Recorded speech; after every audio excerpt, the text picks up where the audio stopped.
Le Zoom Éco, Étienne Lefebvre du journal Les Échos. Bonjour Étienne. Bonjour Maxime. Le groupe français Thales vient d'obtenir un contrat capital au Brésil pour la construction d'un satellite de télécommunication. Alors est-ce que c'est le signe d'un retour en grâce de l'industrie spatiale française ? Eh bien Maxime, c'est en tout cas un été radieux qu'on est en train de vivre. Souvenez-vous, il y a 3 semaines, EADS et Thales déjà obtenaient à l'arraché la vente de 2 satellites espions à Abu Dhabi.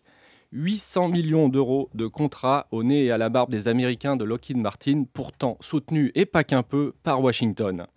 Jean-Yves Le Drian, le ministre de la Défense, n'avait d'ailleurs pas manqué de faire le déplacement pour saluer son premier gros contrat à l'export. Hier, c'est à nouveau Thales, et plus exactement sa filiale franco-italienne Alenia Space, qui a frappé un grand coup au Brésil. Elle va construire un satellite de télécom géostationnaire. Il sera lancé par Arianespace en 2016. Utilisation civile et militaire à la clé. Et là encore, les groupes français ont bataillé ferme pour l'obtenir. En finale, il y avait en face un groupe américain et un japonais.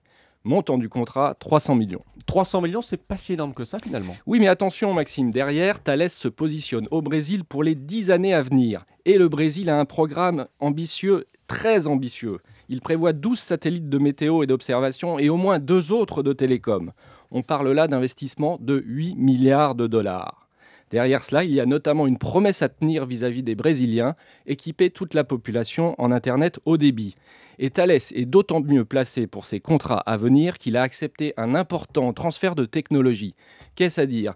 Eh bien, une trentaine d'ingénieurs brésiliens vont participer à la construction du premier satellite. Cela va forcément resserrer les liens.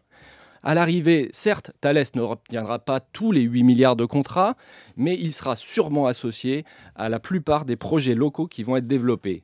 C'est une bouffée d'oxygène indispensable sur ce marché qui est en surcapacité mondiale et qui génère une véritable guerre des prix. Étienne, le Brésil, c'est vraiment et décidément un client important pour les Français en ce moment. Oui, avec des fortunes diverses d'ailleurs. Côté succès, il y a eu Technip, le pétrolier, qui a obtenu un méga contrat de 1,3 milliard lundi pour la production de pétrole dans les grandes profondeurs.